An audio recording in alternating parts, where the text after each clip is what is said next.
Coincidence? I think not. All that and more now on Graph's Grievances.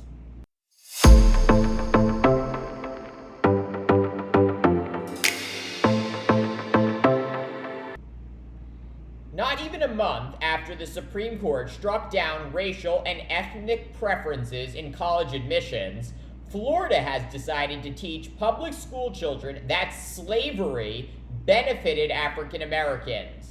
The Florida State Board of Education approving new rules teaching middle schoolers, quote, how slaves develop skills which could be applied for their personal benefit. The new standards also requiring instructors to teach about, quote, acts of violence perpetrated by African Americans in addition to acts of violence against them.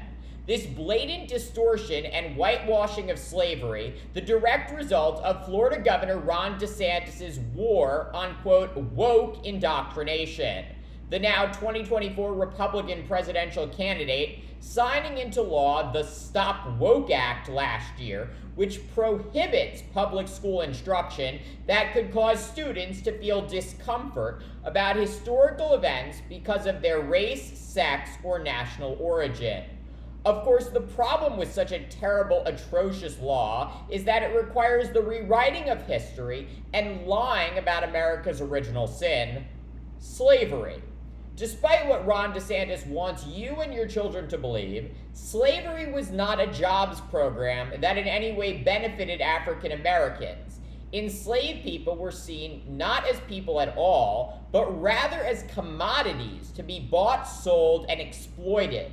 Plantation owners frequently working their enslaved laborers to death in as little as 7 years.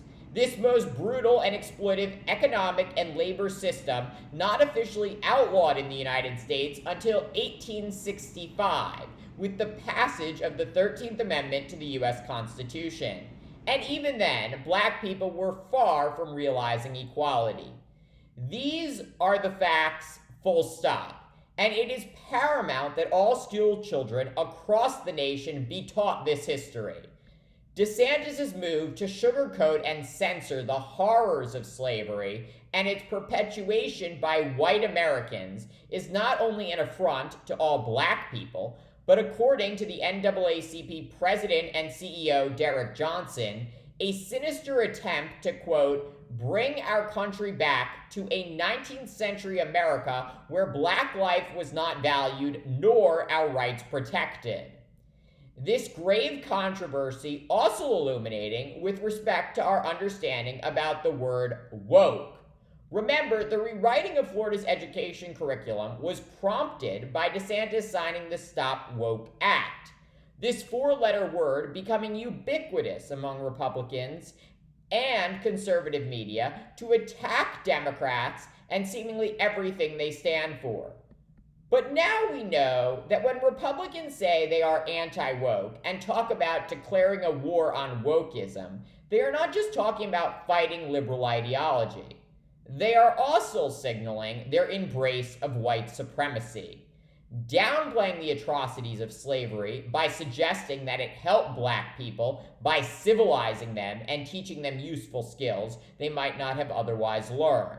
It is this racist and inaccurate thinking that is at the heart of the Republican anti-woke agenda. If you believe that slavery was not an evil institution and did not hinder black people, why would you ever support affirmative action?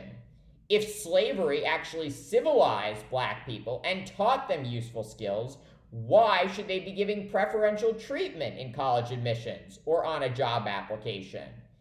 And irrespective of whether you think affirmative action should end or not, it is these untrue and dangerous beliefs that reinforce why we must teach all of America's children the unvarnished truth about slavery.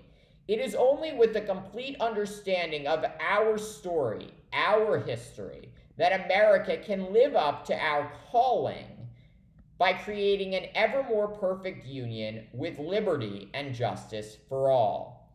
Thanks for watching Graph's Grievances. Let me know what you think and please subscribe.